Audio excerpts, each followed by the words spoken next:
Bendito és teu nome para sempre e tu és digno de toda admiração, adoração, de que te reconheçamos e que todos os nossos sentimentos, alegrias, vontades estejam em ti. Pedimos ao Senhor que nos abençoe nesse momento mais uma vez, para que te adoremos, te admiremos enquanto estudamos a tua palavra. Que o Senhor nos ilumine e nos ajude em nome de Jesus. Também pedimos pelas nossas irmãs Ilse e Deda, que não poderão estar hoje. O Senhor as abençoe e as sustente em tudo, em nome de Jesus. Amém. Já estou gravando aqui. Então, conforme dito anteontem, nosso estudo sobre os decretos continuam aqui, os decretos de Deus, na seção 6. Então, a seção 6 diz o seguinte: a doutrina deste profundo mistério de predestinação deve ser tratada com especial prudência e cuidado, a fim de que os homens, atentando para a vontade de Deus revelada em sua palavra e retendo-lhe obediência, possam, à luz da certeza de sua vocação eficaz, assegurar-se de sua eterna eleição, e assim, a todos quantos sinceramente obedecem ao Evangelho, esta doutrina fornecerá motivo de louvor, reverência e admiração a Deus, bem como de humildade, diligência e abundante consolação.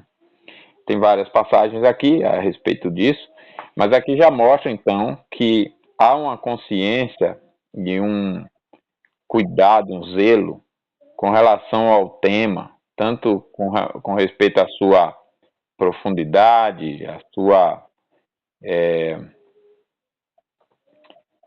sua grandeza, quanto também com relação a outras doutrinas que são necessárias para tratar dessa doutrina com determinados crentes.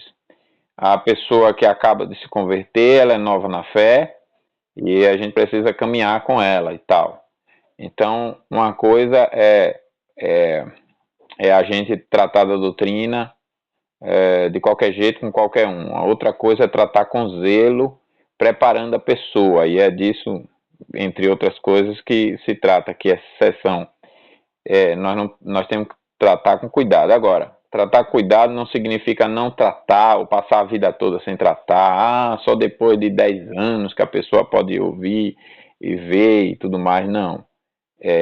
A gente pode caminhar com a pessoa, cada pessoa tem seu limite, tem sua estrutura, tem seu tempo, mas a gente pode e deve caminhar com todas as pessoas para tratar de todas as doutrinas bíblicas, porque todas elas são a palavra de Deus, e Jesus, na sua ordem, em Mateus 28, lá na grande comissão, diz que é para ensinar a guardar todas as coisas que ele tem ordenado. Então, todas, é toda a palavra, tudo que está na palavra, né?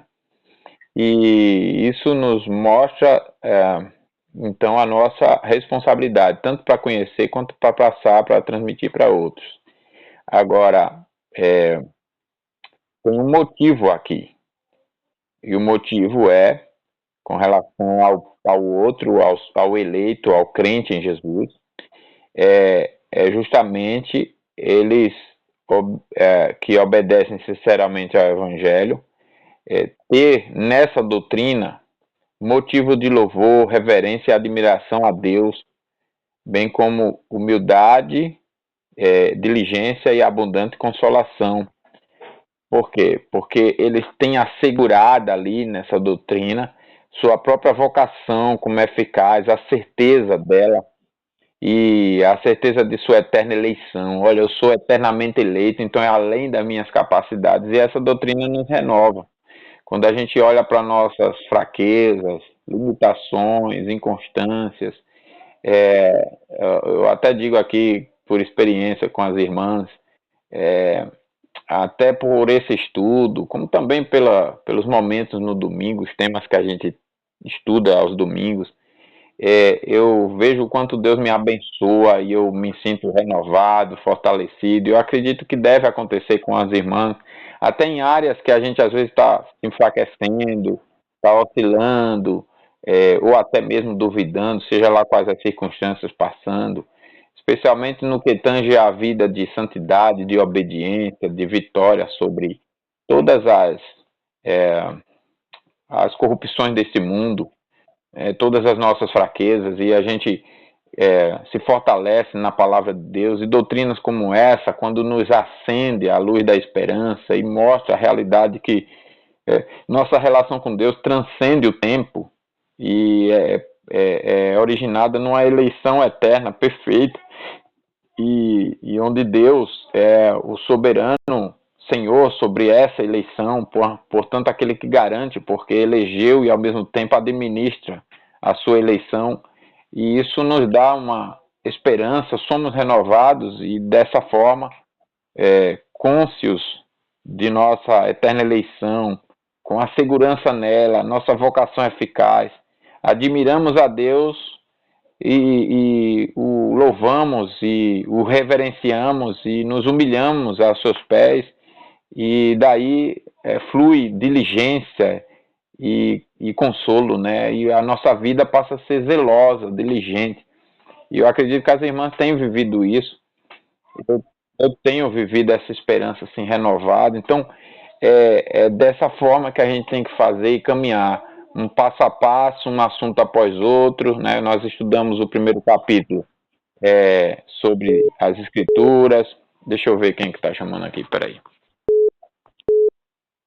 É um número suspeito, não sei quem é.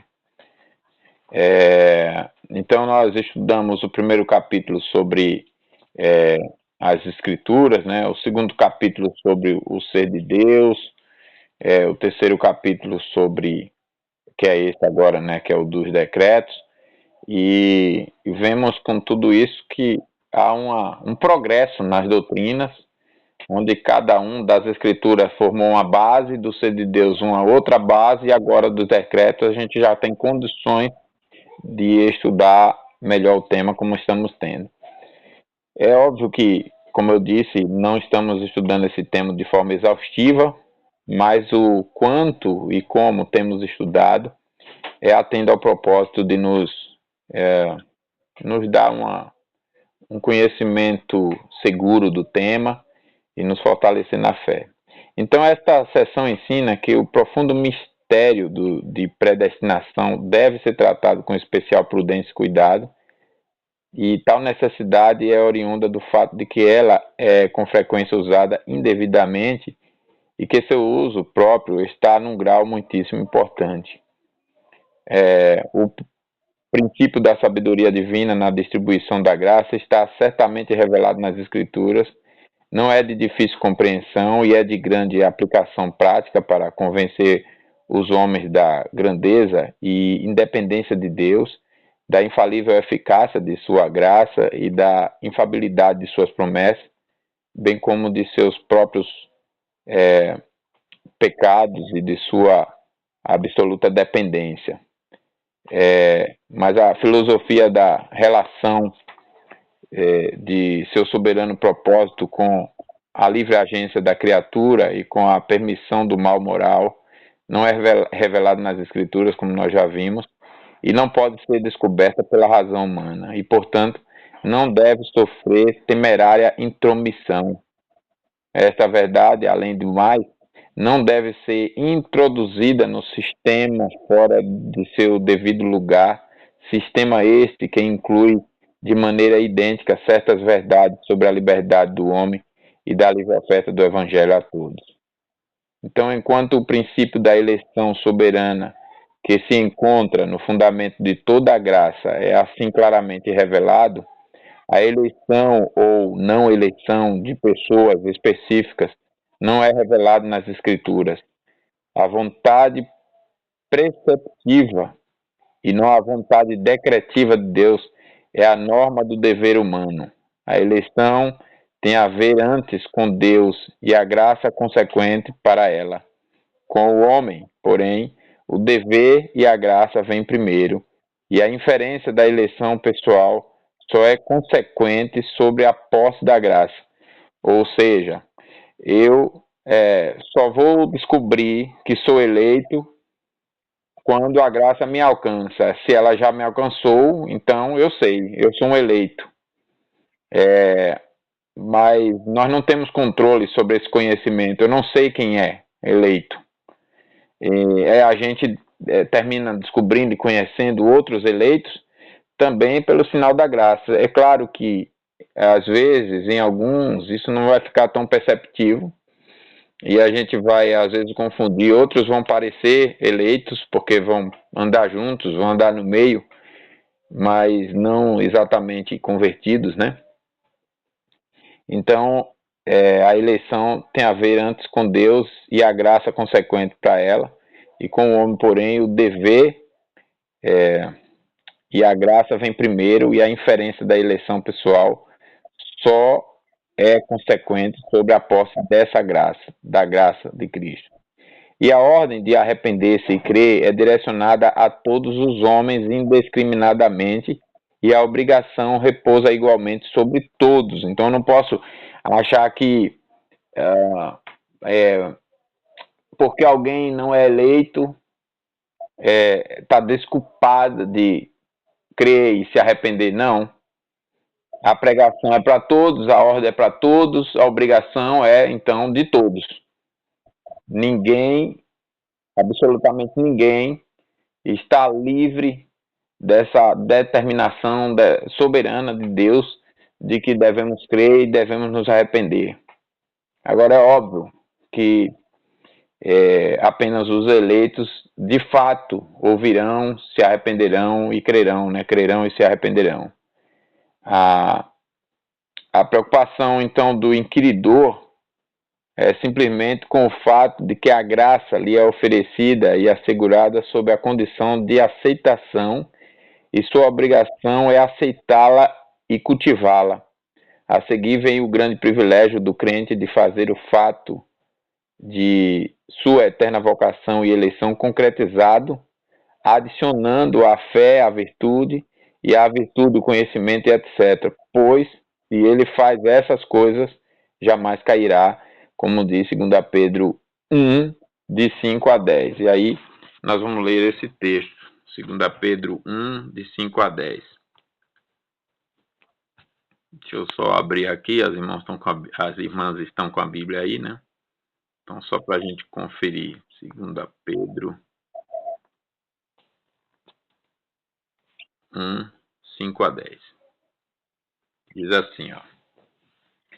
Por isso mesmo, vós, reunindo toda a vossa diligência, que é o contrário de negligência, associai com a fé a virtude, com a virtude o conhecimento, com o conhecimento o domínio próprio, com o domínio próprio a perseverança, com a perseverança a piedade, com a piedade a fraternidade, com a fraternidade o amor, porque estas coisas, existindo em vós e em vós aumentando, fazem com que não sejais nem inativos, nem infrutuosos no pleno conhecimento de nosso Senhor Jesus Cristo, pois aquele a quem estas coisas não estão presentes é cego, vendo só o que está perto, esquecido da purificação dos seus pecados de outrora.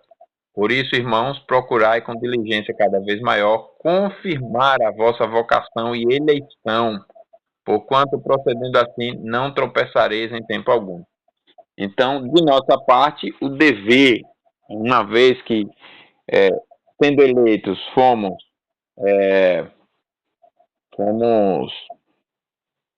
alcançados já pelo Evangelho, já somos crentes, já experimentamos a graça, então, dentro desse privilégio, dessa eterna vocação e eleição já concretizada, nós temos que nos é adicionado a fé e a virtude, e a essa virtude nós temos que conhecer, e como Pedro citou aqui, né?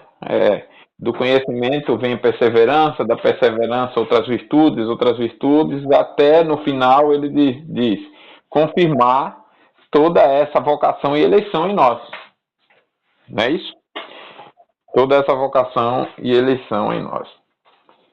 Então, esse foi o assunto do decreto de Deus. Para cada capítulo, eu tenho várias perguntas aqui que eu poderia compartilhar no grupo para as irmãs irem repassando e ver o quanto absorveram do tema, etc. Por exemplo, aqui a pergunta 1 é: qual é a primeira proposição ensinada na primeira e segunda sessões? Qual é a segunda proposição ensinada ali? Qual é a terceira, a quarta, a quinta, a sexta, aí vai. Cada um é uma pergunta. Como se pode demonstrar que Deus deve ter tido, desde a eternidade, um plano definido em suas obras? É, quais teriam sido os atributos gerais desse plano? O que se pretende quando dizemos que os decretos de Deus têm um só propósito? Mostre à luz da relação na qual todas as coisas se relacionam umas com as outras, que os propósitos de Deus devem relacionar-se com e determinar todos os eventos de todo tipo. Prove isso à luz das Escrituras. E assim vai. Então, eu estou lendo várias perguntas aqui. São, deixa eu ver aqui o total, 52 perguntas só desse capítulo. Então,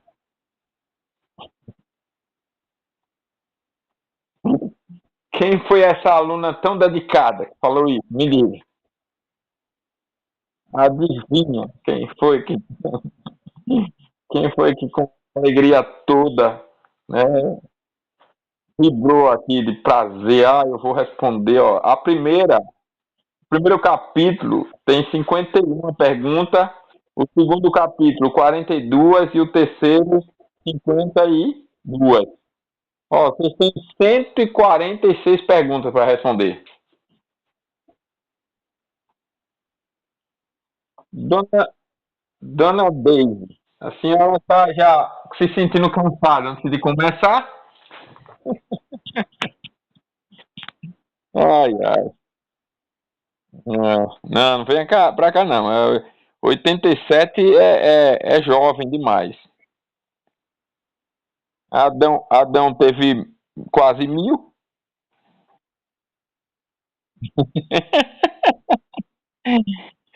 Ai, ai. Bom, alguma pergunta? Eu disse que a sessão 6 ia ser pequena, eu não ia demorar muito, até porque a gente já falou bastante coisa sobre o decreto, suficiente para a gente entender. Tem questões aqui riquíssimas, né, mas nós abordamos, eu acho que dentro do suficiente.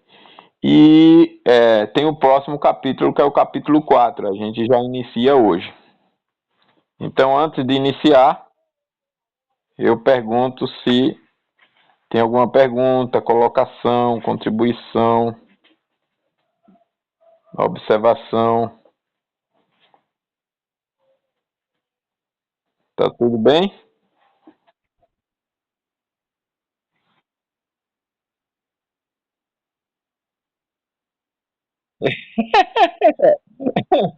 É bem isso mesmo, Dai.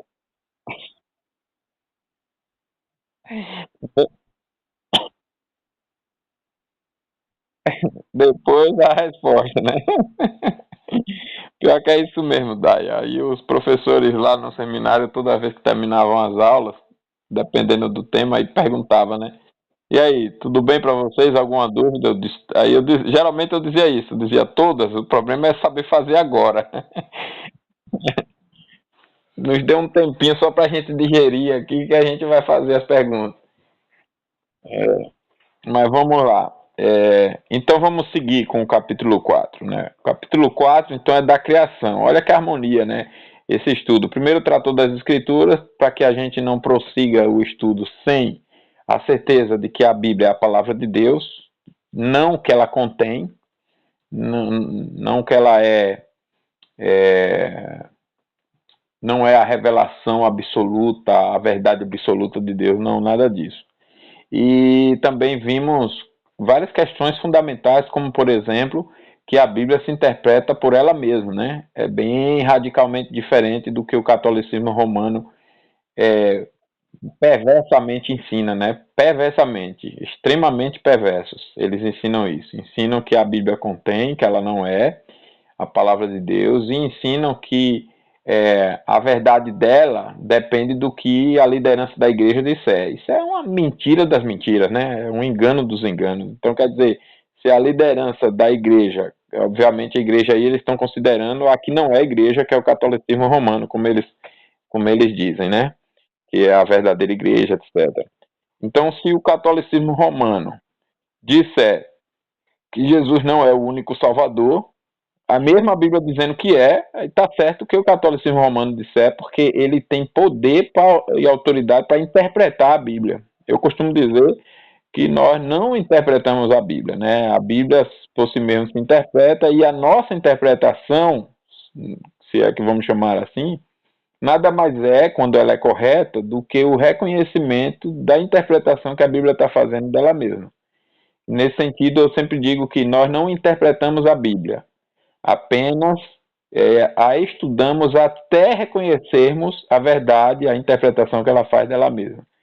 Isso foi o capítulo 1. O capítulo 2 foi o ser de Deus, seus atributos, né? E tudo mais. Vimos, então, como Deus é resumido, né? Majestoso aí. Vimos cada atributo e quando chegamos na majestade de Deus, vimos que seria a harmonia de todas as belezas em Deus, de todas as virtudes, os atributos, né? As qualidades ali.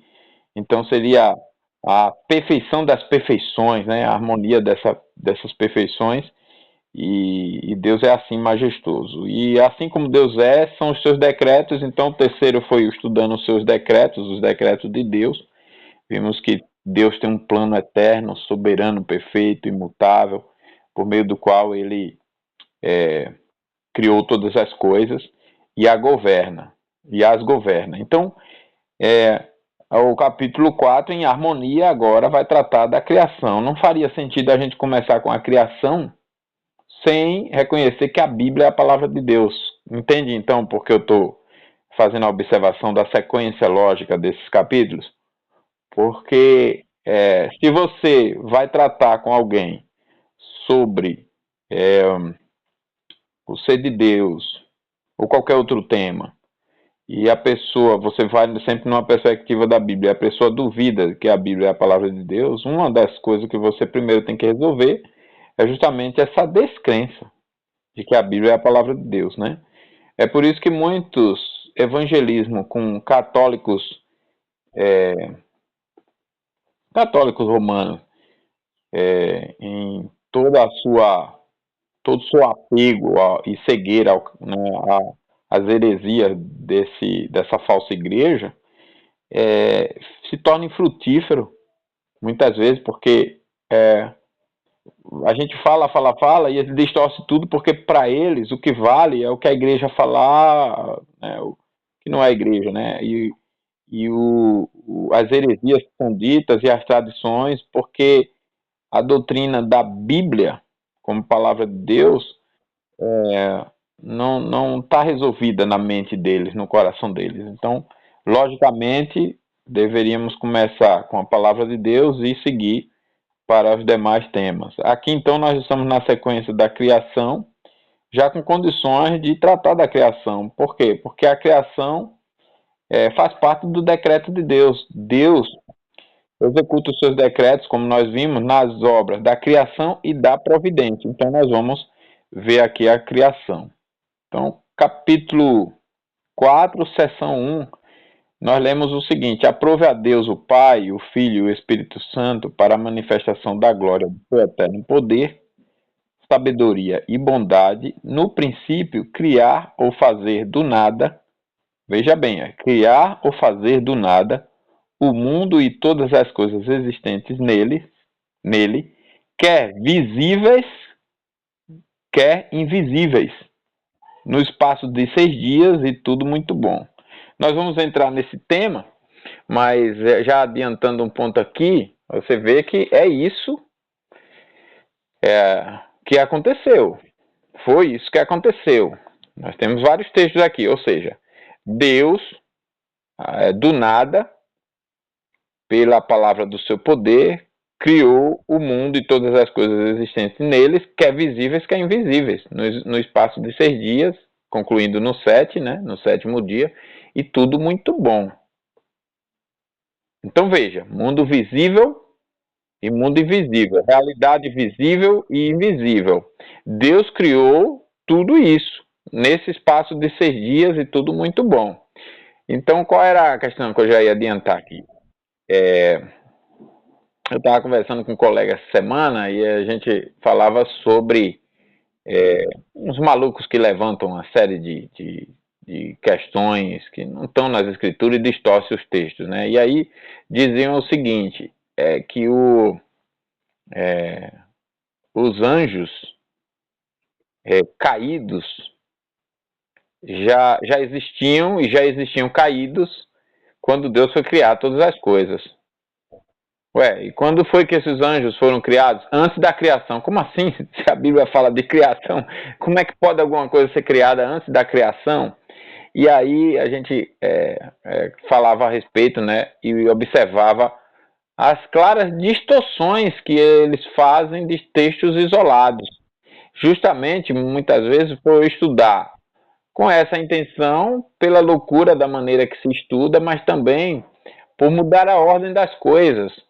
A pessoa pega um texto, isola, estuda lá na frente sem estudar o antes, corretamente. Hum,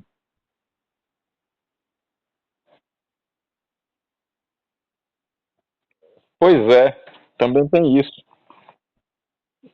E aí, você tem aqui, ó, claramente em sintonia com o que as Escrituras estão dizendo, nada mais do que a repetição do ensino bíblico de que Deus criou tudo do nada no espaço de 6 dias e tudo muito bom. Então, no princípio, era Deus, era o Verbo. O Verbo estava com Deus, o Verbo era Deus. Agora, ele é quem cria do nada todas as coisas. E sem ele, nada do que foi feito se fez. Então, não tinha como Deus não ter criado ali na obra da criação, né, naquele momento. Ah, mas e Satanás e a queda? Não foi na primeira semana, nem no primeiro ano, nem no segundo, nem no terceiro. Levou tempo para Satanás cair. Satanás estava é, do mundo espiritual, né? Não estava no tempo. Ele entrou no tempo, aqui na Terra, etc. Mas ele, antes da queda, era um anjo de luz, diz a palavra de Deus, né? É, e daí por diante. A gente já mencionou algumas coisas sobre isso, mas é só para apenas já chamar a atenção de que ali na criação começa tudo do nada, tanto visível quanto invisível. Então, essa sessão nós vamos ver, primeiro, que nada no mundo, o universo visível no caso, nem qualquer coisa que há nele, quer em substância, quer em forma, é autoexistente ou eterno. Primeira questão. Segunda, que o Deus único, que é Pai, Filho e Espírito Santo, no princípio criou do nada os elementos do mundo e os trouxe a uma presente forma, e que os estágios particulares dessa obra, os quais se acham registrados em Gênesis, se realizaram no espaço de 6 dias. Então a Terra tem bilhões de anos. Não, não tem bilhões de anos. É só você pegar aqueles 6 dias e toda a genealogia tal, até Jesus. Vai dar o quê? 4.000 anos. De Jesus para cá, mais 2024. Pronto. Quanto tempo tem a Terra? 6.000 anos, vai para o 7. É assim que se calcula. Ah, mas tem bilhões de anos. Com base em quê? A ciência. Então, a ciência incrédula? Então, não vale. Você quer que eu creia? Qual é a prova? Ah, porque o carbono 14. Não, não vale carbono 14 nem nada. Vale o que a palavra de Deus diz, vale o que é real. E o que é real é assim, ah, mas você não prova. Vocês também não provam. Vocês estão chamando o carbono 14 de prova e a gente chama a Bíblia de prova e pronto, e acabou. Você quer uma fé cega e a gente está mostrando a fé da palavra. Você não quer crer na minha, eu não vou crer na sua e acabou. A criação foi no espaço de 6 dias. Ah, mas antigamente não se marcava o tempo como hoje, com um dia de 24 horas. Como assim? Embora não tivesse um relógio com, como nós temos hoje, né, com a tecnologia de hoje, etc., mas a contagem era tudo dentro da mesma lógica. Chegava à noite, era o fim de um dia. No dia seguinte era o começo do outro, né? Assim? E o sol, e amanhã, primeiro dia, né? Sol e lua, segundo dia, e assim por diante. Então, é Deus quem cria o tempo, é Deus quem cria as separações dessas coisas, é Deus quem estabelece todas as coisas ali já. Bom, mas o ponto aqui é que Deus então cria tudo no espaço de 6 dias, e é Ele quem cria. E o terceiro é que, ao serem completados por Deus, todas as coisas eram muito boas, segundo sua espécie. E a quarta lição dessa sessão é que o desígnio de Deus na criação era a manifestação de sua própria glória. O objetivo de Deus era esse. Eu já tratei desse tema, né, o que é Deus manifestar sua glória, que não tem nada a ver com pecado, algo pecaminoso, como acontece conosco, né? Nós, quando queremos nos gloriar, é sempre pecaminosamente, né? Aqui não. Aqui Deus, eu já expliquei aqui que Deus não é gracioso, é bondoso, é amoroso, de uma bondade incomparável, de uma graça assim incalculável. Ele deixar ser conhecido, se deixar ser conhecido, né? E não tem como ele revelar-se para se deixar ser conhecido sem que ele manifeste a sua glória, não tem como, né? Ele é glorioso. E é, ele é, como é que é a expressão? Ele é autoglorificado em si mesmo. Não, ou seja, se ninguém existisse, como não existia antes de Deus criar tudo, ele continuava glorificado em si mesmo, do mesmo jeito que ele é glorificado com a criação, e é glorificado com a rebelião da criação, e é glorificado com tudo, com tudo.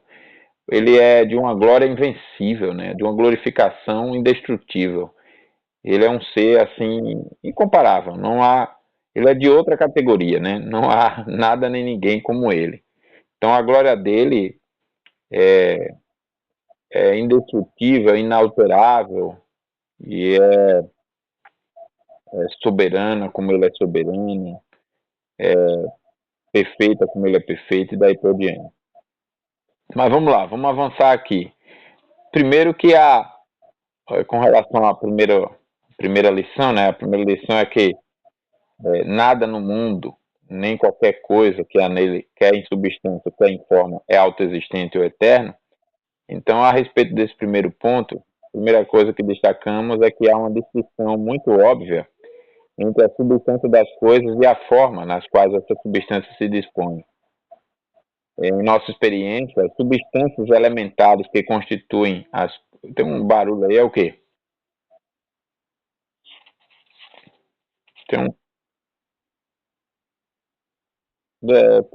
Tá todo mundo ouvindo esse negócio ou é só no meu celular?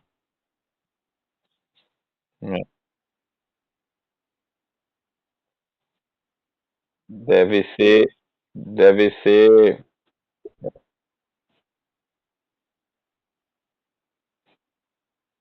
Deve ser como é que chama lá? Esqueci agora aquele trabalho lá do STF de fiscalizar, aí deve o pessoal estar lá nos vigiando. Deve ser a turma. Então, em nossa experiência, as substâncias elementares que constituem as coisas são permanentes, como o oxigênio, hidrogênio e afins, né?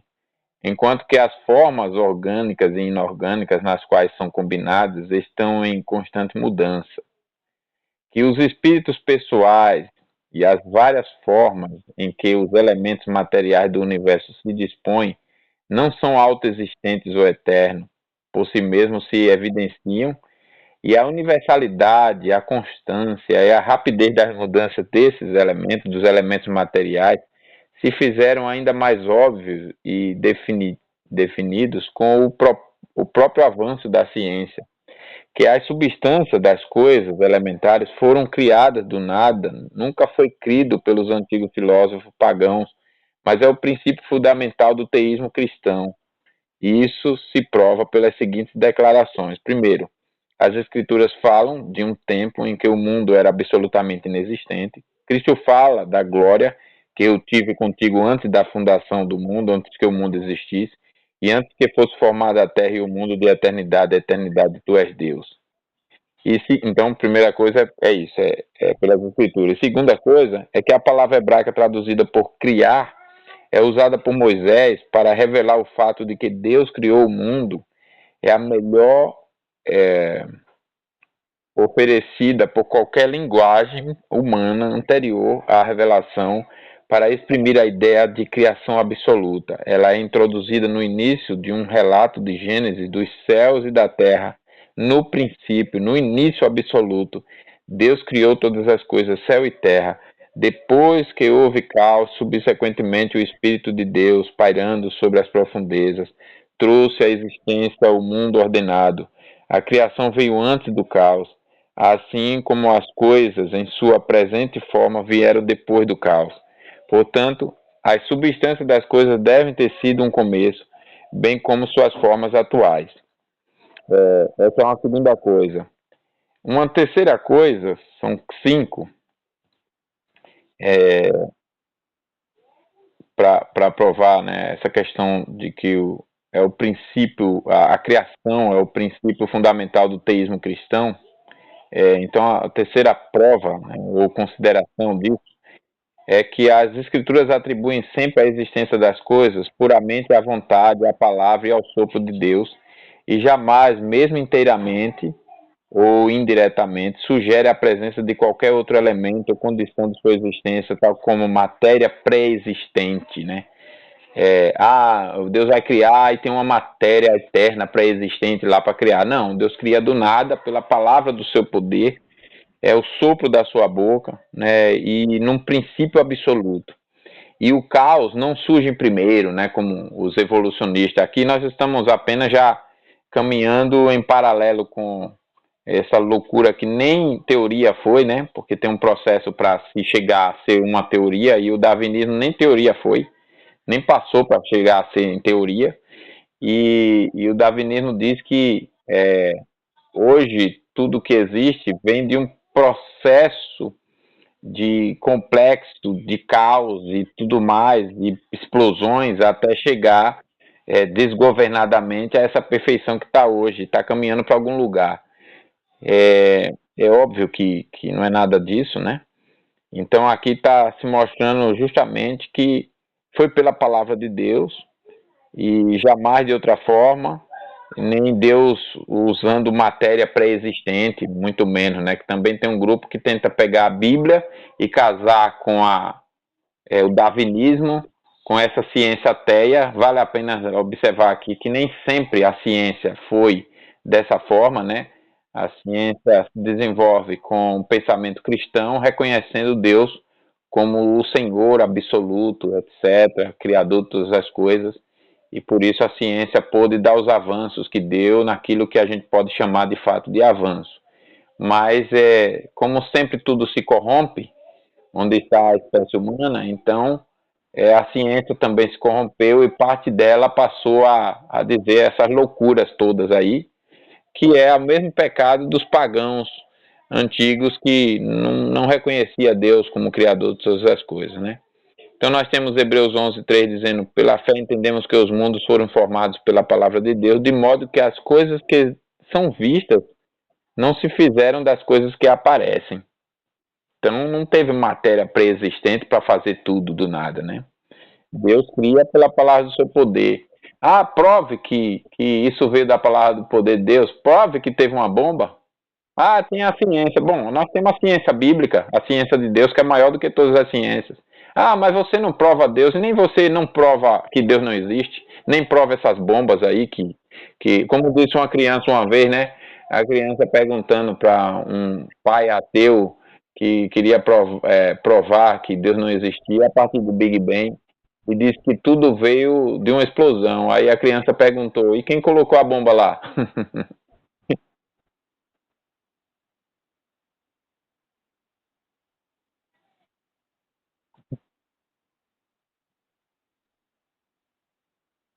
É, Deus fez algum, né?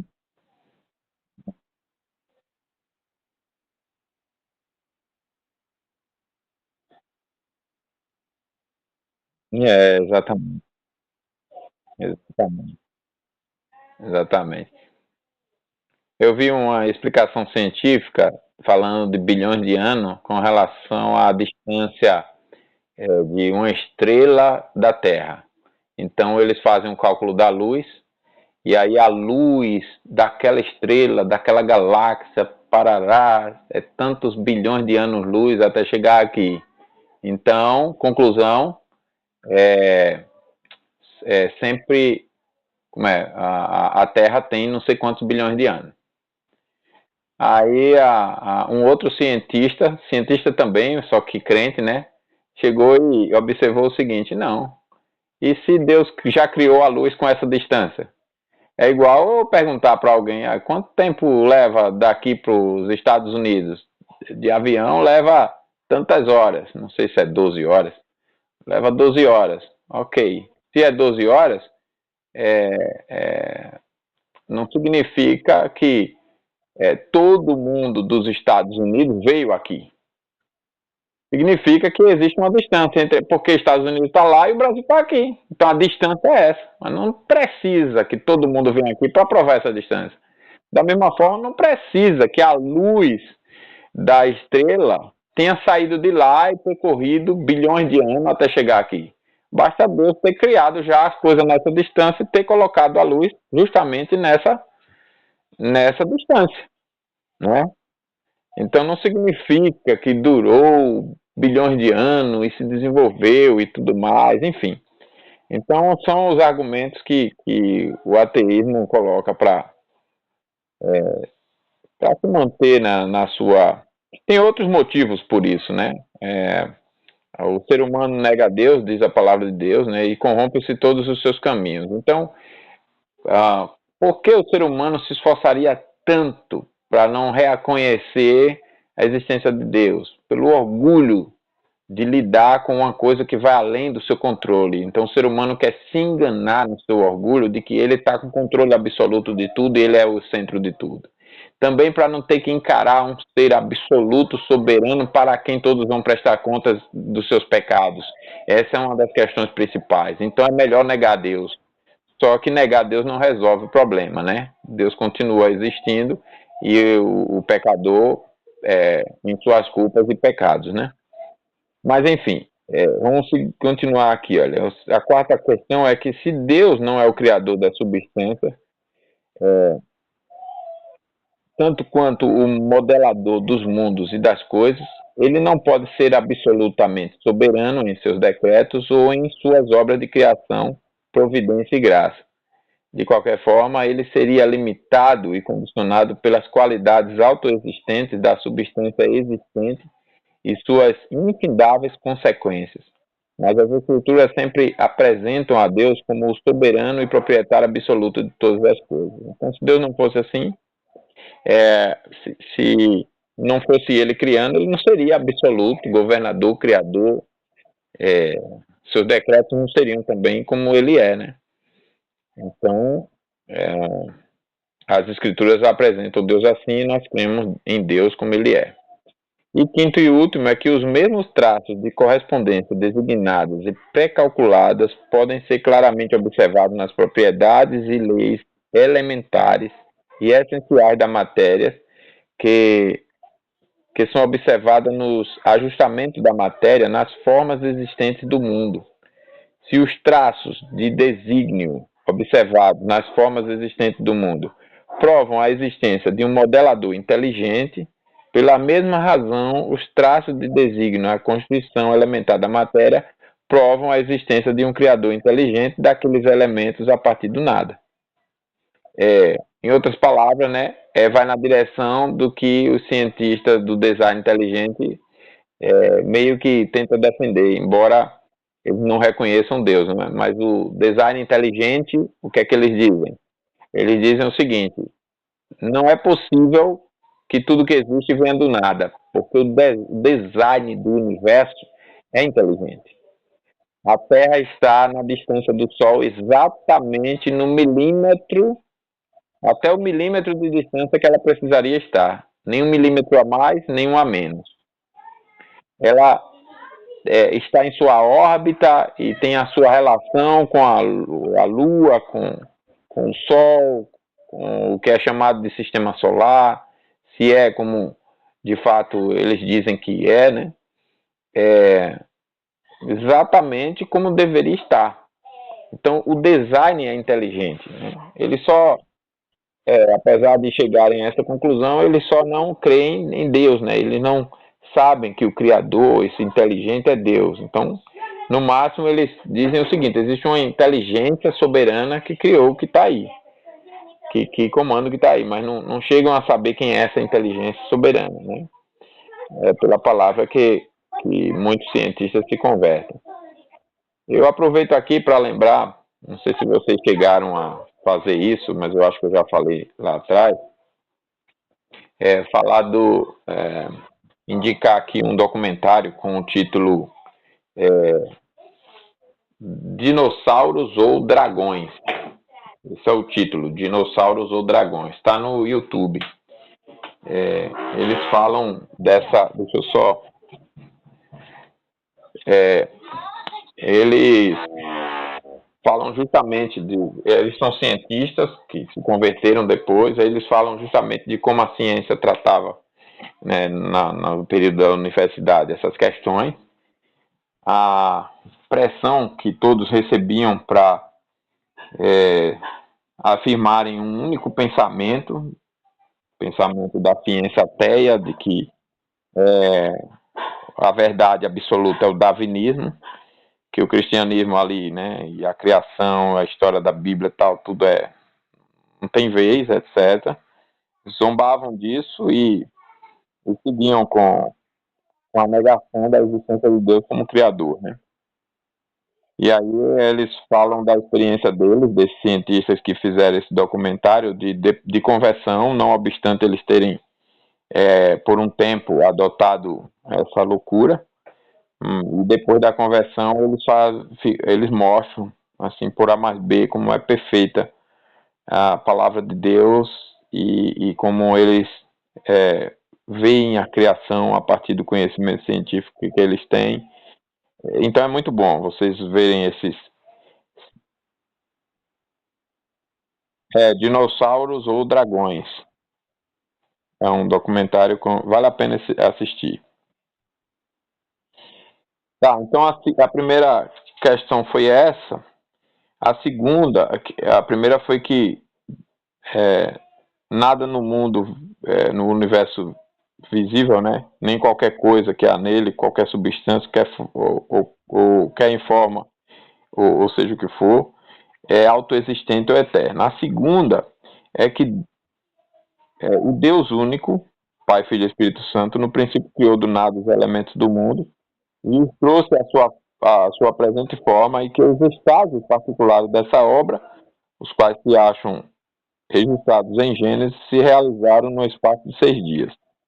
Então, essa é a segunda parte. O que nós vemos que, por isso, os teólogos têm feito distinção entre a creatio prima, ou primeira criação da substância elementar das coisas, ex nihilo, e a creatio secunda, ou a criação,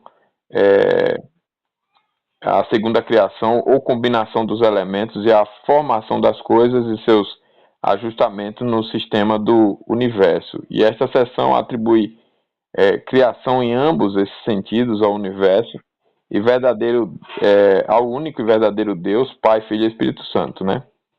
Então, aqui nós vemos o que as Escrituras dizem. Elas atribuem a criação, primeiro, a Deus, absolutamente, sem distinção de pessoa, né?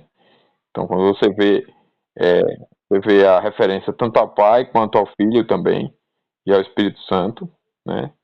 Então, a primeira questão é que as Escrituras atribuem a criação a Deus, absolutamente, sem distinção de pessoa. Aí você quer o texto, Gênesis 1:1, Gênesis 1:26, ao Pai, né? 1 Coríntios 8:6, ao Pai através do Filho, Hebreus 1:2, ao Pai através do Espírito, Salmo 104:30, ao Filho, João 1:2 e 3, né? Ao Espírito, Gênesis 2:1, 2 e Jó 33:4, que mostram aqui como que a Trindade estava na criação. Essas partes são importantes, essas passagens aqui, para a gente falar da criação, né? Então, essa seção, fazendo uso dos termos precisos das Escrituras, Êxodo 21, por exemplo, né, declara que Deus executou a obra da criação no sentido de formação e ajustamento do universo em sua presente ordem no espaço de 6 dias. Desde quando a Confissão foi escrita, a ciência de geologia tem vindo à existência e tem trazido à luz muitos fatos outrora desconhecidos quanto às várias condições pelas quais este mundo e provavelmente o universo estelar passou até chegar ao estabelecimento da presente ordem. E esses fatos permanecem inquestionáveis em seu caráter geral e indicam um processo de desenvolvimento divinamente regulado, consumindo vastos períodos de tempo, a fim de ajustar a conclusões dessa ciência com o registro inspirado, encontrado no primeiro capítulo de Gênesis, a quem proponha que o primeiro versículo se relaciona à criação dos elementos das coisas no princípio absoluto e então, depois de um vasto intervalo durante o qual sucederam as mudanças descobertas pela ciência, o segundo versículo, bem como os subsequentes narram como Deus, em 6 dias sucessivos, reconstruiu e preparou o mundo e seus habitantes para a residência do homem. Outros têm pressuposto que os dias mencionados não são dias naturais, como eu já adiantei para vocês, mas ciclos de vasta duração. Eu adiantei que eles não contam os dias, né? Mas o detalhe é isso: seriam ciclos de vasta duração.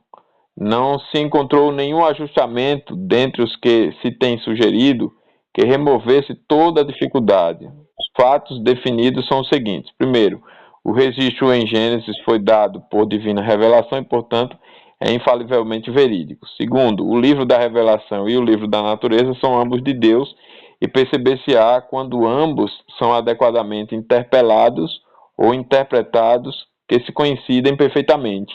Quando eu olho para a natureza, para a criação, e eu olho para a Bíblia de forma correta e honesta, a gente não vê nenhuma disparidade, nenhuma contradição. Agora, chegar e olhar, por exemplo, para alguma evolução de alguma coisa, alguma mudança em algo, e a traduzir daquela mudança que é como a falsa teoria do darwinismo, né? Diz que o mundo veio do Big Bang, que bilhões de anos passou por todo esse complexo, aí não vai nunca realmente combinar com nada das escrituras e não dá para a gente caminhar com essa visão das coisas, porque não há nenhum fundamento bíblico, né, disso. O que a Bíblia nos mostra é Deus criando, e qualquer mudança é Deus também na sua providência e criação, administrando, governando e tudo mais.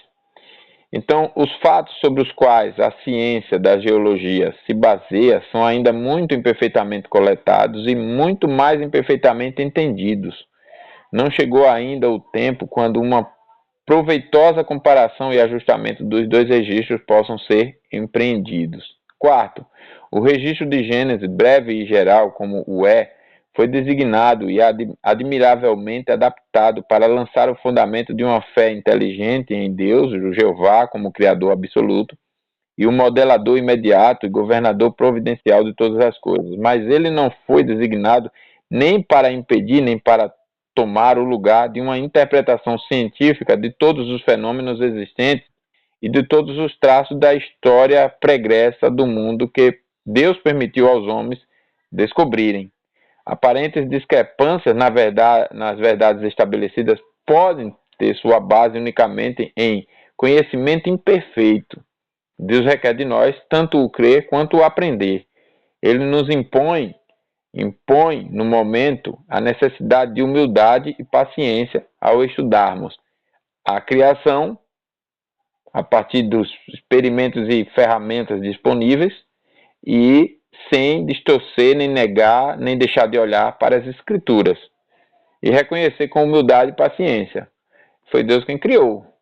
Então, se tem coisas que eu não estou conseguindo entender, eu tenho que ter humildade e dizer, eu não sei como isso se deu ou como se dá. né?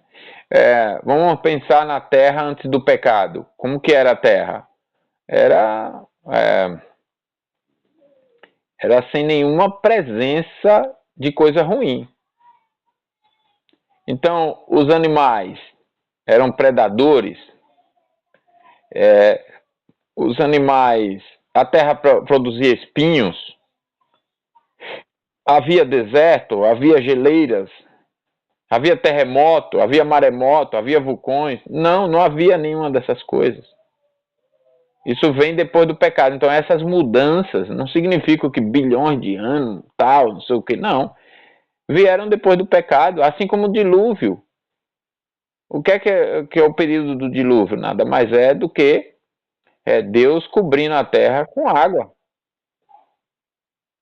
Foi o dilúvio, né? E significa então que existiram esses bilhões de anos e tudo mais? Não, é apenas Deus administrando a sua criação, provendo as coisas.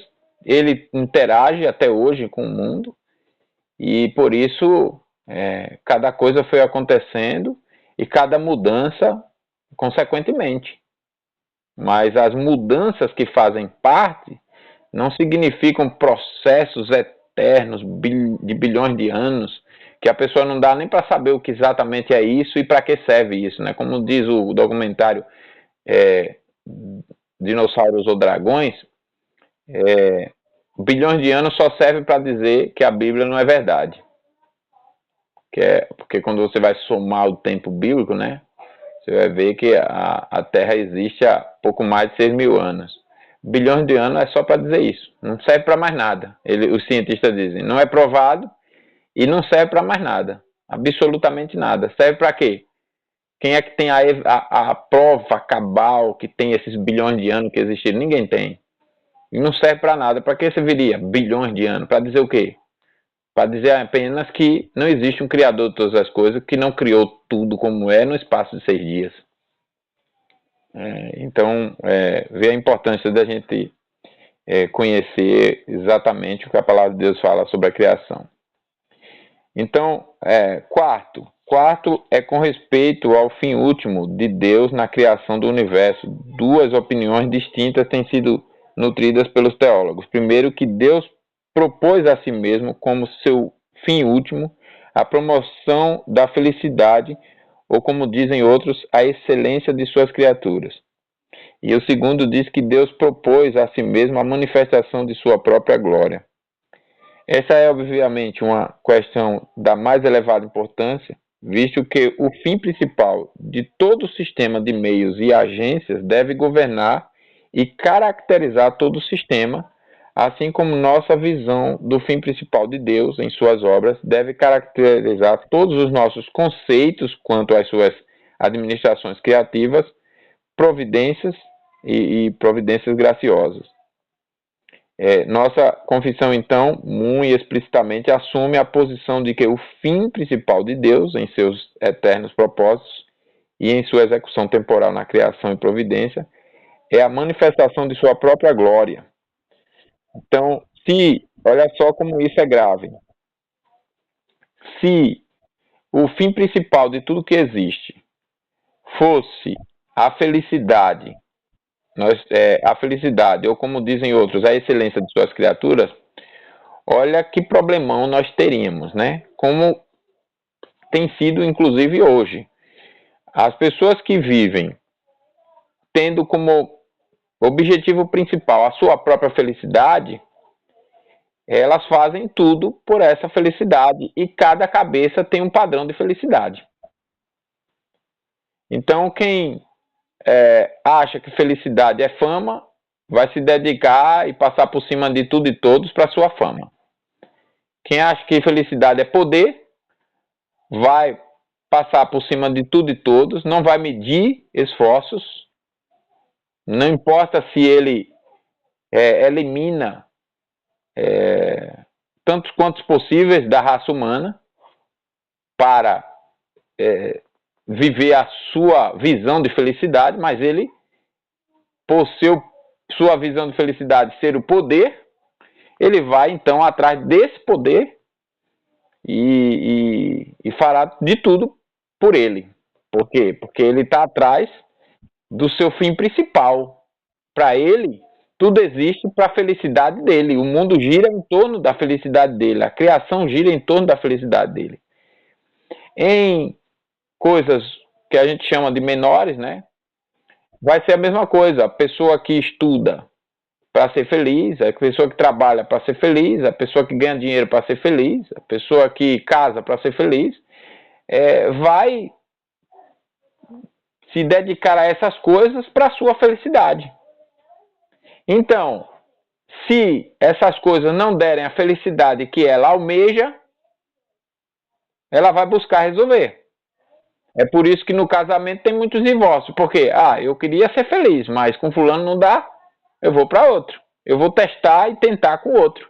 E com outro, e com outra, e com outra, e com outro, e assim vai.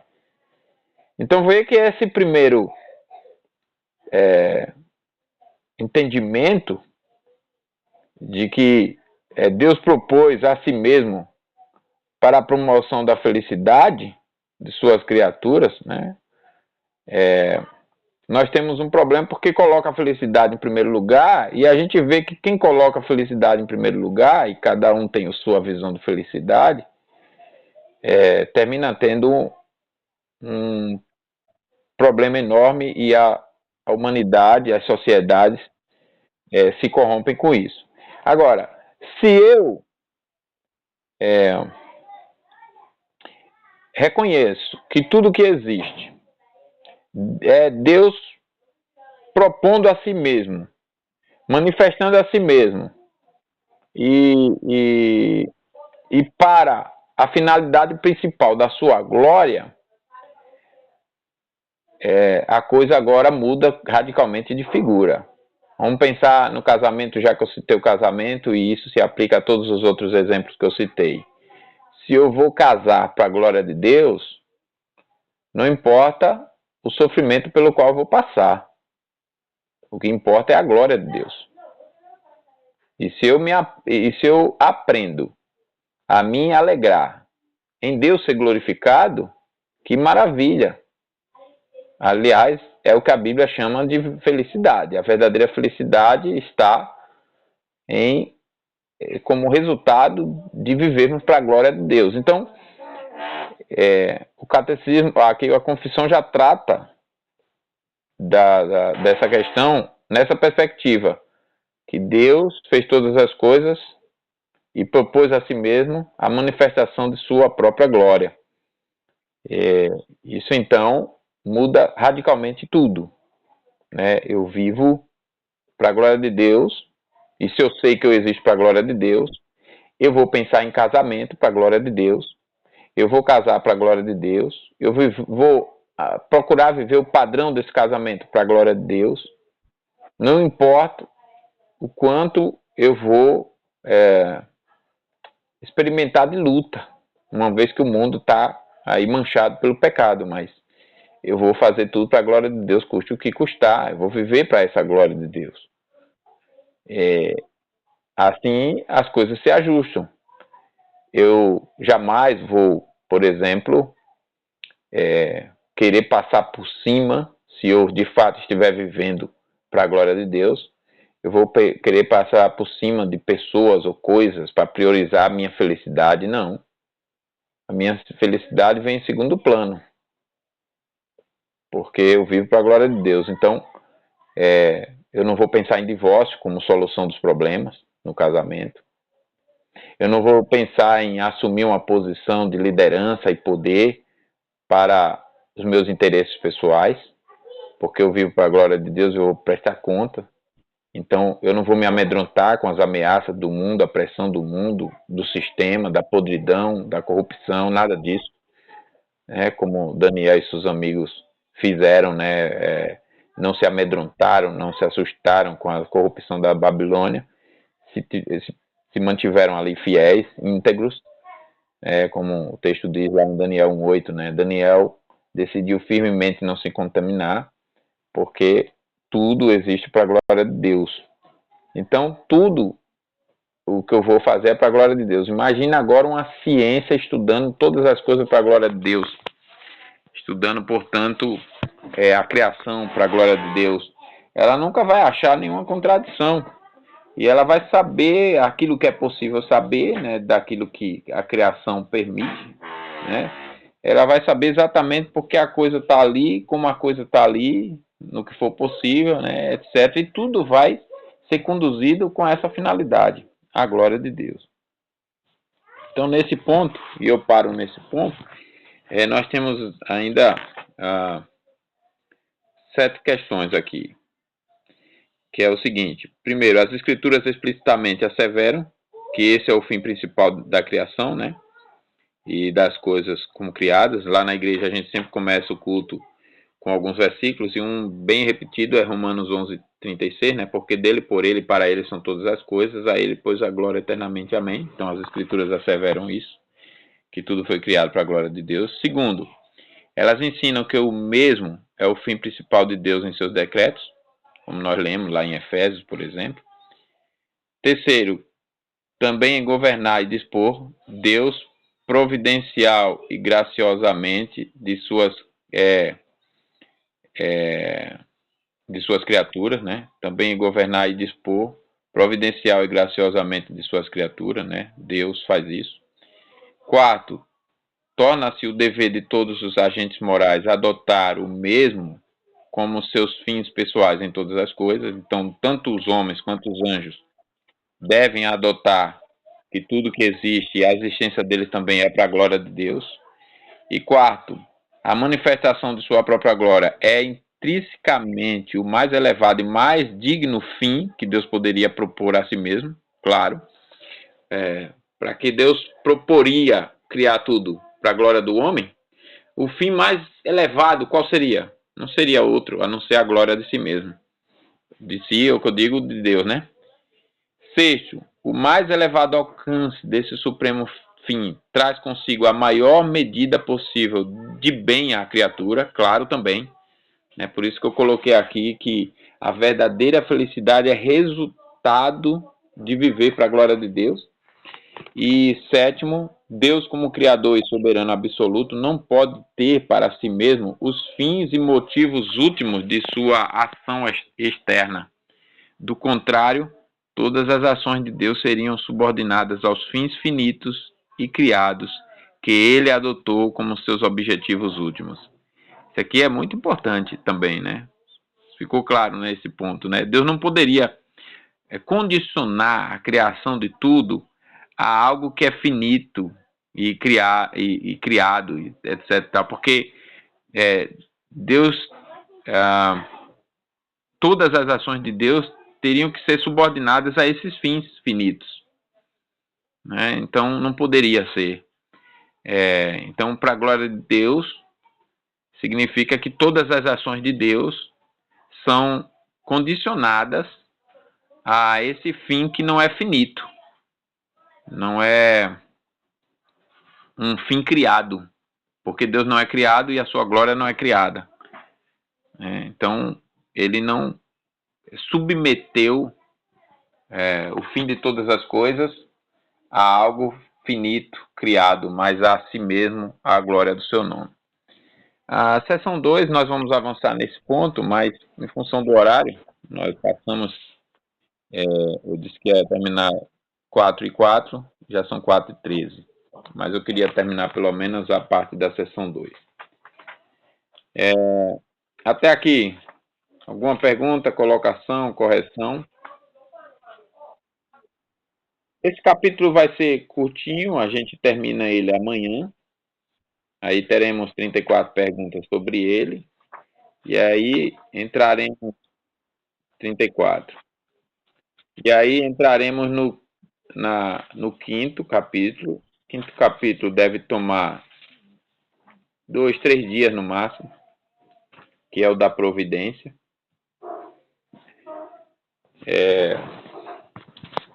Que também vai ter umas perguntinhas aqui. Eu vou até ver se eu já passo aqui essas perguntas para vocês já irem adiantando, né? Pelo menos dos 3 capítulos. Então, tá tudo em paz? Nenhuma pergunta? Ou não entenderam, ou entenderam tudo, né?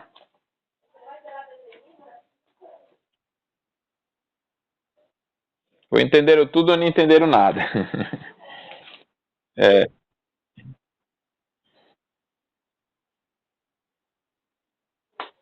Uhum. Mas com relação ao documentário que eu sugeri, vocês vão lembrar do que nós estudamos aqui? Dê uma olhada. Ele é 1h20, eu acho que é. Mesmo que vocês não parem para assistir, vocês ouçam enquanto estão fazendo alguma coisa aí, limpando a casa, lavando os pratos, mas façam, vocês vão gostar muito. E vão até o final, porque é muito emocionante e edificante quando no final você vê os próprios cientistas que foram ateus e que e que defenderam todas é, esses enganos, eles falando que irresistivelmente se converteram a Cristo e agora ali como cientistas convertidos estavam falando dos mesmos temas e agora mostrando as mentiras, os enganos, os desvios, os caras que viveram a vida toda nesse ambiente, né? Então é bem interessante. Você vê como que Deus é soberano para converter qualquer coração quando Ele quer, né? Mas vamos então encerrar. Vamos encerrar com a oração.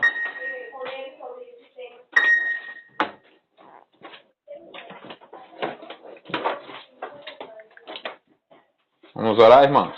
Tô só controlando aqui a criança que entrou. Senhor, Tu és maravilhoso, Tu és perfeito e Tu és é, incomparável em tudo que o Senhor faz. E nós estudamos hoje sobre a criação, mostrando também como o Senhor é absoluto, é incomparável em criar todas as coisas do nada pela palavra do Teu poder. Realmente é além do que nossa mente pode acompanhar, porque nossa mente é de criatura, nós só conseguimos pensar nas coisas em ordem e, e na sequência de algo que inicia, tem começo, meio e fim, e Tua palavra nos mostra como Tu és eterno, não criado, e do nada, sem nenhuma matéria, sem nada pré-existente, o Senhor criou todas as coisas. Louvamos a Ti pela pelo Teu poder, pela Tua soberania, pela Tua criação e pedimos ao Senhor que o propósito para o qual o Senhor criou todas as coisas seja o propósito para o qual vivemos, que é a glória do Teu nome. Que aprendamos a viver para a glória do Teu nome e que aprendamos a usufruir da Tua criação e a conduzir todas as coisas de acordo com esse fim principal, último, soberano, que é a glória do Teu nome. Ajude-nos também, ó Pai, a reconhecer que tudo que está acontecendo é o Senhor governando todas as coisas para este fim. Ainda que os homens estejam se rebelando e aumentando em suas iniquidades, ainda que a humanidade, o mundo, em inimizade contra o Senhor, esteja em picos de iniquidade, nada está fora do teu controle e o Senhor está conduzindo todas as coisas para a glória do teu nome. E também pedimos, ó Pai, que nos ajude não só a descansar, mas também a nos alegrar nessa finalidade, em conduzir a nossa vida para a glória do teu nome e a ver o teu nome sendo exaltado, glorificado. Nós pedimos ao Senhor porque nós precisamos de ti e abençoe-nos com essa humildade, com essa disposição e pensamento. Abençoe o restante desse dia e o dia da manhã também, na tua presença, em nome de Jesus. Amém. Querida, Deus abençoe e fiquem com Deus. Tchau, tchau. Até. Tchau, tchau.